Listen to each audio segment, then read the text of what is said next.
sure that you're complete before anybody comes in case they leave and you feel like half a woman. So make sure that you have done all of the things to establish who you are. Likewise to the gentlemen, that you made those achievements and complete in yourself enough that you are secure to make sure that you can take care of a family and be able to leave an inheritance. So there has to be a challenge, and I'm careful about requests, that we don't just ask amiss and then we ask God for things we can't maintain. You gotta know why you want to do things, I feel. You gotta know why that you want to engage in things that it's very difficult for you to maintain the process of the things you want. Because it's not often the things, it's the process. It's the process in getting and the process in maintaining that makes it difficult for you to sustain things. So you gotta be careful that you can handle what it takes to endure what it is God has given you. Lord, I want it, but can I handle what it takes to maintain it? Now, I know you're all-sufficient, omni-God. You give me the need for want. You'll take care of needs for want, and you will supply it. But the maintenance of keeping up what you've given me, I've got to have the will and the tenacity, the fervor and the vigor to want to endure the process of dealing with the daily maintenance. It's not just getting those fabulous things, it's knowing how to care for what it is you got so that it will last and that it will maintain its value. That's why I'm appreciative of anybody that knows how to take care of somebody they love. Because if you take care of who you love, they will maintain their value to you. And you will never treat them lower than what they're worth. But if you treat them like they're rare, then they'll remain expensive. But if you treat them common and just like anybody else, you will demean and lower their value. And if you become comfortable with who it is that's loving you, and so comfortable that you adjust to the pain and you endure it longer than you should endure, then you have helped them to decrease your worth and helped them to lower your value.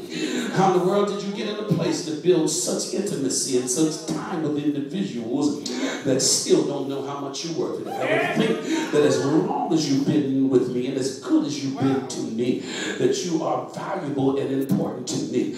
But then in fact that if I've been with you too long, and as long as I've been with you, that the more I'm with you, the less you appreciate me, then I've been with you too long. So I don't want to be here any longer than you want me to be here, because I don't want there to be questions about you knowing how much I am worth. But there is something strange here about Pharaoh, but something unique about the body. Because I was thinking about something. I went to watch one of these shows. I went to a movie one time, and I can't remember particularly what movie, but I do remember what the gentleman said. So the Caucasian gentleman said, you know, these slaves, he called them another word. He said, these individuals, so to speak, for lack of a better word to be appropriate, he said that these folk, he said, you know, they could kill us at any time. He said, they could really take us over and they could be free at any time. But the mindset of them, the people, they don't know how to be free. They don't know what to do with their liberty. They don't know how to handle being let out of the cage. They're used to somebody whipping them. They're used to somebody hollering at them. They're acclimated to this kind of abuse, and their mindset is so embedded with that abuse that even though they're free, they're still bound. That even though we can let them out, they can roam around, they'll always come back for fear of what we will do. We were always weaker, the man said. We always had less strength than them, you know. But we had mind control. We had influence. We had the power to make them believe they wasn't worth nothing. God help the person that made you feel like you wasn't worth nothing. God deal with every spirit of influence that crippled your self-esteem, that made you settle for people that did not know the word. God help us today that we are conformed to something that is not a part of who we are. I want you to understand the process. This is not a genderized situation, but I would use the feminine pretense simply because in the masculinity masculinity here, or in the masculine form, the man is not the most significant one. It is not the strength in the text. It is not the power of the text. It does not initiate it where the liberty comes from. But it comes from who we fought against. And we've argued about Mother Eve and her disobedience to her husband. Then we talk about some issues. And then that with Sarah who laughs at God. But then it took a stubborn group of women to produce life for the body and to fulfill what a man was too fearful to do. Pharaoh says something to the midwife. He commands them that are in charge with helping with the birth process that if these Hebrew women give birth to these males, if they give birth to these males, I want you to find and cut off their testicles. I want you to end their life and kill the firstborn sons.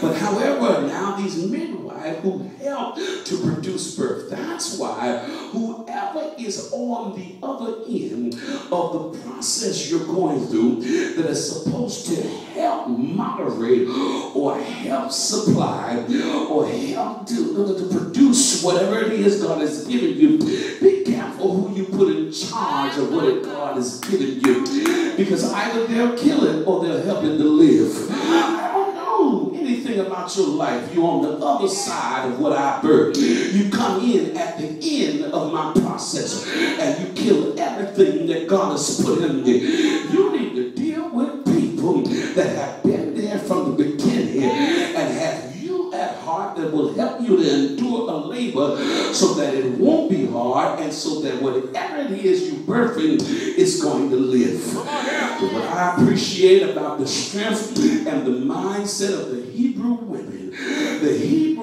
say to the midwives, we don't need you to help us to give birth. We're going to give birth on our own. What that got to do with us, prophet? That if I got to depend on you to facilitate the dreams that God has given me, if I got to rely on you to be there for me, then I will not survive in this environment. So I have learned how to adjust my feelings, and I put my body in a position that whatever God's going to do, He's going to do it with or without you.